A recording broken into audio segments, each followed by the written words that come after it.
Si tu t'es pas encore abonné à ma chaîne YouTube, n'oublie pas à t'abonner ici. Partage la vidéo pour que d'autres puissent bénéficier de mes conseils. Dans la vidéo d'aujourd'hui, nous allons parler du marketing des réseaux. C'est quoi le marketing des réseaux? Ou encore en anglais, le network marketing ou le marketing relationnel. Regarde la vidéo jusqu'à la fin pour ne pas manquer des choses très intéressantes sur le marketing des réseaux. Regarde ça.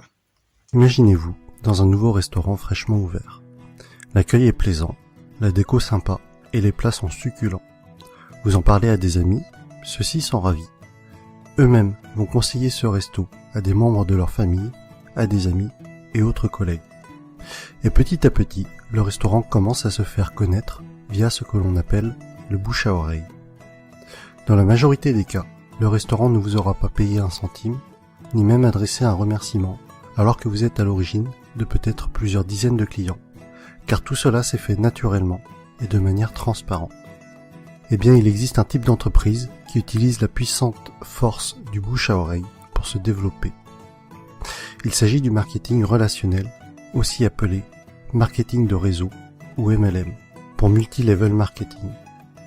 On parlera de network marketing en anglais. Le problème, en France, c'est que le marketing relationnel est non seulement mal connu, mais en plus à mauvaise presse. En effet, trop souvent, les médias n'en parlent que dans le cas d'arnaque.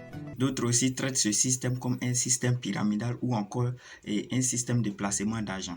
Mais aujourd'hui, grâce à cette vidéo, je pense bien que tu as la réponse à toutes ces questions que tu te posais. Lorsque vous entrez dans une entreprise de marketing relationnel, vous êtes avant tout le distributeur d'un produit réel, le représentant d'une marque.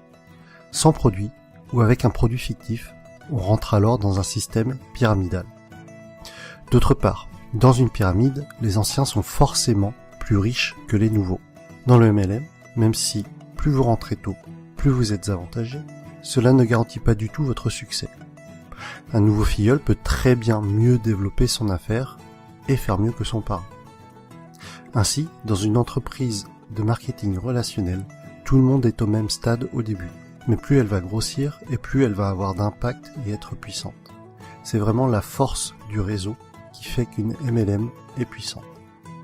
Et Robert Kiyosaki insiste vraiment sur ce point dans le livre « L'entreprise du 21e siècle ». Le pouvoir n'est pas dans le produit, mais dans le réseau. Pour en revenir à ce que l'on évoquait au début de la vidéo, le bouche à oreille est le principal véhicule de communication d'une société de marketing relationnel, si bien qu'il n'y a pas ou peu de publicité. Et ce budget pub, qui est souvent faramineux pour les grandes entreprises, est reversé aux distributeurs et ou consacré à l'amélioration du produit, qui en général est excellent. Lorsque vous vous lancez dans le MLM, vous êtes parrainé par une personne, et ensuite c'est comme si vous étiez votre propre patron et que vous aviez créé votre entreprise. Votre but et votre source de revenus vont être de deux types.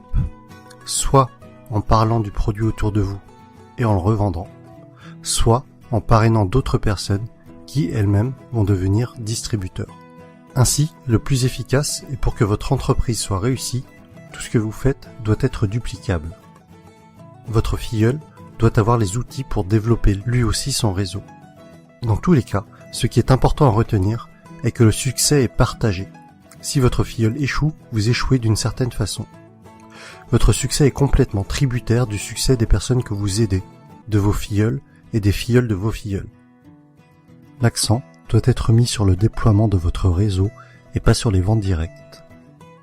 Ainsi, ceux qui réussissent le mieux en MLM ne sont pas les vendeurs ou les commerciaux, mais plutôt les personnes pédagogues, les profs et les formateurs. Et personnellement, autant je trouve la réussite personnelle gratifiante, autant aider les autres à réussir l'est encore plus. Autre sujet que je trouve intéressant, c'est que votre entreprise grandit avec vous. Vous gagnez de l'argent en apprenant et en appliquant les méthodes de vos parrains et de votre upline. C'est le terme indiquant les personnes antérieures à vous dans la vie du MLM. Autre point fort du marketing de réseau est que pour devenir distributeur, cela demandera en général un faible investissement financier au départ, contrairement à la majorité des créations de nouveaux business. Aujourd'hui, si vous comptez ouvrir une franchise du type McDo, Subway ou Starbucks, il vous faudra probablement plusieurs centaines de milliers d'euros alors qu'en MLM, cela vous demandera la plupart du temps quelques centaines d'euros. Ensuite, tout est préparé pour vous. Vous allez avoir votre propre boutique en ligne, tout un tas de plans de formation pour vous, mais aussi pour vos filleuls, ainsi que différents kits de présentation. Un autre point essentiel, et qui pour moi m'attire beaucoup, les entreprises de marketing relationnel offrent des paliers au niveau de leur plan de compensation. Pour être plus précis, à partir d'un certain nombre de filleuls, et sans compter les éventuelles primes bonus, vous allez toucher un revenu résiduel, encore appelé revenu hors exploitation, c'est-à-dire un revenu passif. Les bonnes MLM sont donc de formidables véhicules vers l'indépendance financière de fait de ce revenu passif engendré par le parrainage d'autres personnes. Je rajoute que les MLM sont un type d'entreprise qui a une croissance des plus fulgurantes à l'échelle mondiale ces dernières années. Aux USA, ça a vraiment explosé depuis les années 90. Et avec Internet, c'est encore plus facile d'augmenter son réseau qu'auparavant. De plus, c'est une activité que l'on peut tout à fait démarrer sur notre temps libre pour un revenu complémentaire au début. Il faudra alors se déclarer en auto-entrepreneur avec le statut de VDI, c'est-à-dire vendeur à domicile indépendant. J'insiste tout de même sur le fait de bien vérifier un certain nombre de points avant de vous engager dans une entreprise de marketing relationnel afin de ne pas tomber sur une pyramide Ponzi déguisée. Voici le type de questions qu'il faut vous poser avant de vous engager dans une entreprise de ce type. Est-ce qu'il y a des bureaux réels? À quels endroits géographiques? Se trouve-t-il dans des paradis fiscaux? Quel est l'historique de l'entreprise? Quelle est la réputation de cette entreprise? Quels sont les avis d'autres personnes sur celle-ci? En conclusion, et si vous avez suivi mon défi personnel, je pense que vous commencez à comprendre pourquoi est-ce que ce type d'entreprise m'intéresse fortement. Travailler pour ses propres rêves et non pas ceux de quelqu'un d'autre.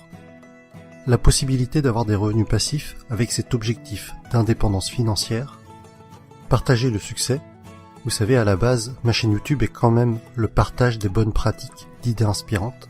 Alors si en réussissant dans un domaine, j'arrive à aider d'autres personnes à réussir également, alors j'en serais sincèrement ravi. Autre point que l'on avait évoqué, c'était de gagner de l'argent tout en apprenant. Le message que j'y vois derrière cela est celui que Jim Rohn a souvent répété, que plus vous vous développerez personnellement, plus cela attirera le succès. Et enfin, des horaires libres. Cela signifie que je pourrais aller chercher ma fille à l'école. Partage la vidéo pour que d'autres puissent profiter de ces conseils aussi, pour que d'autres puissent comprendre ce fabuleux système qui fait vivre le monde entier aujourd'hui. Alors n'oublie pas de liker.